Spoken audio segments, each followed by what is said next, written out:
ನಮಸ್ಕಾರ. ಇಂದು ನಾನು ಮಾತನಾಡೋದು ಬಹಳ ಜನರ ಮನಸ್ಸಿನೊಳಗೆ ಮೌನವಾಗಿ ಕೂಗುತ್ತಿರುವ ಒಂದು ಪ್ರಶ್ನೆ ಬಗ್ಗೆ. ಆ ಪ್ರಶ್ನೆಯೇ, ನನಗೇ ಏಕೆ ಈ ಕಷ್ಟಗಳು, ನನಗೇ ಏಕೆ ಈ ನೋವುಗಳು? ಈ ಪ್ರಶ್ನೆ ಕೇಳುವಾಗ ಮನಸ್ಸು ಒಡೆದು ಹೋಗಿರುತ್ತದೆ, ಹೃದಯ ತುಂಬ ಭಾರವಾಗಿರುತ್ತದೆ. ಯಾರಿಗೂ ಹೇಳೋಕ್ಕಾಗದ ಒಂದು ನೋವು ಒಳಗೆ ಸುಡ್ತಾ ಇರುತ್ತದೆ. ನಿಜ ಹೇಳಬೇಕಂದ್ರೆ ಜೀವನ ಯಾವತ್ತೂ ಸುಲಭವಾಗಿರೋದಿಲ್ಲ. ಆದರೆ ಕೆಲವೊಮ್ಮೆ ಅದು ನಮ್ಮನ್ನೇ ಆಯ್ಕೆ ಮಾಡಿಕೊಂಡಂತೆ ಕಾಣುತ್ತದೆ, ಇನ್ನೂ ಕಷ್ಟ ಕೊಡೋಕೆ, ಇನ್ನೂ ನೋವು ನೀಡೋಕೆ. ಅಷ್ಟು ಸಮಯದಲ್ಲಿ ನಾವು ದೇವರನ್ನೇ ಕೇಳ್ತಿರ್ತೀವಿ, ನನ್ನಲ್ಲೇನು ತಪ್ಪಿದೆ, ನಾನೇನು ತಪ್ಪು ಮಾಡಿದೆ, ನನಗೇ ಏಕೆ ಈ ಶಿಕ್ಷೆ ಎಂದು. ಆದರೆ ಒಂದು ಕ್ಷಣ ನಿಂತು ಯೋಚಿಸಿ, ಜೀವನ ನಮ್ಮನ್ನು ಶಿಕ್ಷಿಸುತ್ತಿದೆಯಾ ಅಥವಾ ನಮ್ಮನ್ನು ತಯಾರು ಮಾಡ್ತಿದೆಯಾ? ಒಂದು ಸಣ್ಣ ಬೀಜ ನೆಲದೊಳಗೆ ಹೂತು ಬಿಡ್ತಾರೆ. ಅದು ಕತ್ತಲೆಯೊಳಗೆ ಇರುತ್ತದೆ, ಒತ್ತಡ ಅನುಭವಿಸುತ್ತದೆ, ಮಳೆಯ ನೀರು, ಬಿಸಿಲಿನ ತಾಪ ಎಲ್ಲವನ್ನೂ ಸಹಿಸುತ್ತದೆ. ಆದರೆ ಆ ಬೀಜ ಯಾವತ್ತೂ ಕೇಳೋದಿಲ್ಲ, ನನಗೆ ಇದೆಲ್ಲ ಯಾಕೆ ಅಂತ. ಯಾಕಂದರೆ ಅದಕ್ಕೆ ಗೊತ್ತು, ಈ ಕಷ್ಟಗಳ ನಂತರ ಒಂದು ದೊಡ್ಡ ಮರವಾಗುತ್ತದೆ. ಅದು ಜನರಿಗೆ ನೆರಳು ಕೊಡುತ್ತದೆ, ತಿನ್ನಲು ಹಣ್ಣು ಕೊಡುತ್ತದೆ. ಹಾಗೆ ನೀನು ಕೂಡ. ಈ ನೋವುಗಳು, ಈ ಕಷ್ಟಗಳು ನಿನ್ನನ್ನು ಒಡೆಯಲು ಬಂದಿಲ್ಲ, ನಿನ್ನನ್ನು ರೂಪಿಸಲು ಬಂದಿವೆ. ನೀನು ಈಗ ಅಳ್ತಾ ಇದ್ದೀಯಾ, ಅದು ದುರ್ಬಲತೆ ಅಲ್ಲ, ಅದು ನಿನ್ನ ಹೃದಯ ಇನ್ನೂ ಸಜೀವವಾಗಿದೆ ಅನ್ನೋದನ್ನು ಗುರುತು.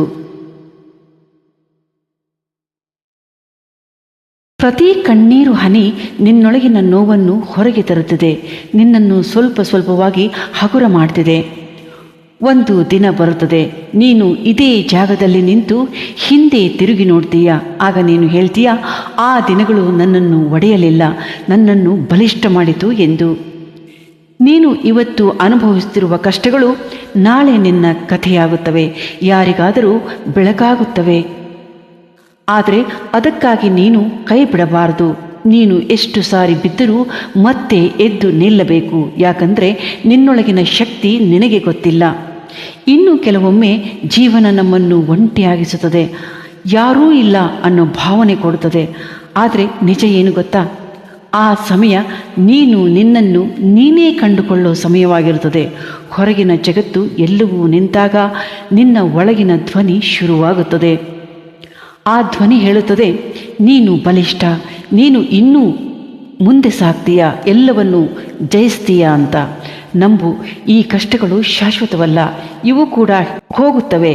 ಹಾಗೆ ಇವು ಹೋಗುವಾಗ ನಿನ್ನೊಳಗೆ ಒಂದು ಹೊಸ ವ್ಯಕ್ತಿ ಹುಟ್ಟಿರುತ್ತಾನೆ. ಬಲಿಷ್ಠ, ಧೈರ್ಯಶಾಲಿ ಮತ್ತು ಆತ್ಮವಿಶ್ವಾಸದಿಂದ ತುಂಬಿದ ವ್ಯಕ್ತಿ ಹುಟ್ಟಿರುತ್ತಾನೆ. ಆದ್ದರಿಂದ ಇವತ್ತು ನೀನು ಅನುಭವಿಸುತ್ತಿರುವ ನೋವಿಗೆ ಒಂದು ಅರ್ಥ ಕೊಡು.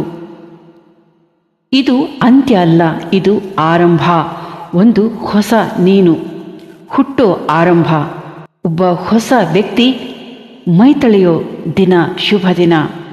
ನೀನು ಒಬ್ಬನೇ ಅಲ್ಲ, ಈ ಹೋರಾಟದಲ್ಲಿ ನೀನು ಸೋಲಲ್ಲ, ನೀನು ಈಗಲೇ ಗೆಲ್ಲುತ್ತಿದ್ದೀಯ. ಯಾಕಂದರೆ ನೀನು ಇನ್ನೂ ಹೋರಾಟ ಮಾಡ್ತಿದ್ದೀಯ. ಹಾಗಾಗಿ ಕಣ್ಣೀರನ್ನು ಒರೆಸು, ಹೃದಯವನ್ನು ಬಲಪಡಿಸು, ಮತ್ತೆ ಒಂದು ಹೆಜ್ಜೆ ಮುಂದೆ ಹಾಕು. ಒಂದು ದಿನ ಇದೇ ನೀನು ನಿನ್ನ ಕಥೆ ಹೇಳಿ ಇನ್ನೊಬ್ಬರಿಗೆ ಬೆಳಕು ಕೊಡ್ತೀಯ. ಆವರೆಗೂ ನಿಲ್ಲಬೇಡ.